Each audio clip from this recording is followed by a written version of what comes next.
Hey everybody, this is Perch. This video contains spoilers for Wandavision, so if you haven't watched that and you do want to not be spoiled by it, you probably shouldn't continue with this video, and you probably should not read comics, because a lot of the comic content where Wanda is concerned, particularly parts of the West Coast Avengers run with John Byrne, certainly Avengers Disassembled, and some bits of House of M, kind of all those pieces definitely play into the series. So not completely. They're definitely not one-to-one. It's not a one-to-one representation of those comics whatsoever, but a lot of the same themes.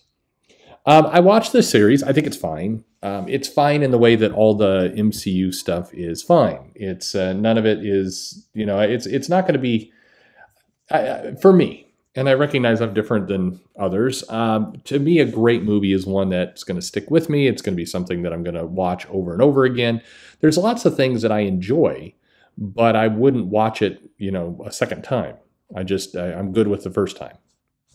And WandaVision is good. It's entertaining. It's doing some different things. A little sitcom gimmick toward the beginning was cute. I think it's one of those cases where the gimmick, the more you think about it, and this is where I think a second or third viewing would probably break it down a little bit, is, was it really necessary to drive the story forward? No, but it made it unique. It made the series more unusual, and it made it, different. And in the grand scheme of things, the Marvel universe and a lot of the movies and different things they're doing needs to have that individuality. It needs to have some of that uniqueness. So as the movies and the shows don't start to just become this blur of the same old stuff. I have a feeling that it's going to get there anyway. I mean, in many cases for Marvel and for Disney, the X-Men license, the Fantastic Four, it's going to renew their life for a good 10 to 20 years if they play their cards right. The challenge, of course, is that the actors age out. You're not going to be able to get Avengers versus X-Men. You can't have it in the same way because, you've killed off Tony Stark. You've aged, and maybe Captain America, maybe Chris Evans comes back. Who knows? But I mean, a lot of these actors are older, and they're not going to return. So, you're not going to see some of these storylines play out in the same way. That's an interesting challenge because while I think comics do not have to age people, the movies, you have no choice, but people are aging. So you have to figure out a way to kind of handle that and deal with it. It does make me wonder over time if the comic books wind up moving to a aging and out kind of model. Because, for example, are they going to continue to have Black Panther in the comics? They're not going to have Black Panther in the movies. If you're Disney, do you want Marvel focusing on more Black Panther books when with Chadwick Boseman looking Black Panther, T'Challa, when you're not going to make more Chadwick Boseman T'Challa movies? Do you want them wasting their time basically putting out those comics? In my mind as a reader, it wouldn't be a waste of time, but in Disney's, I could see how it could be. Anyway, back to WandaVision. I think Elizabeth Olsen did a fine job. I'm seeing people talk about how she deserves to win an Emmy and other things. I mean, that seems like it's taking it a bit far. It's the gimmick was doing a lot of the work. I wasn't squee overjoyed over the Agatha reveal. I wasn't negative to it. It just I'm watching people collectively lose their shit, where that whole thing goes on, and there's an iTunes song trending for it was Agatha all along. I mean, y'all are crazy. That's it's fine, it's catchy, but I mean, come on, you're not going to be listening to that over and over again. But there's some things I think that WandaVision did really right, and the biggest of it is kind of the structure, because right now Disney finds himself in kind of an interesting place. The Star Wars franchise is, it's not dead. I mean, I think a lot of people still happily show up and see sci-fi action movies. There's so many videos right now saying that Star Wars has been completely murdered. No one will ever go near it again. It's like, yeah, sounds good, except the second, you put out a Star Wars movie that has good action. I mean, hell, The Mandalorian, I'll say something super controversial here. It's fine. It's not the most amazing television ever written. It's very much feels like a network sitcom style drama. I mean, it's It's, there's an adventure of the week and some guest stars show up and things happen. I mean, this isn't groundbreaking television, but it was solid. It was good. I watched The Mandalorian. I enjoyed it. It was fine. It's Star Wars. And if you just think about the really strong positive reaction The Mandalorian got for putting out something, fine, what happens if they actually can put out a movie that more or less everybody enjoys or more than half enjoys? What happens if what happens in a year if you have the Book of Fett? Is that the next series, and Mandalorian season 3, and you throw 2 or 3 more in there, kind of along the same thing, and people will come back to it. They will absolutely come back to it. I think that Star Wars is far from dead as a franchise, and I think all it takes is some good shows that people can more or less attach onto, and it'll be okay. Marvel, on the other hand, is in a much more enviable position. That franchise is still strong, despite people saying that the superhero genre is dying. It's clearly not. You look at WandaVision, and people were going nuts over this series. It had a lot of attention to it. It had a lot of hype.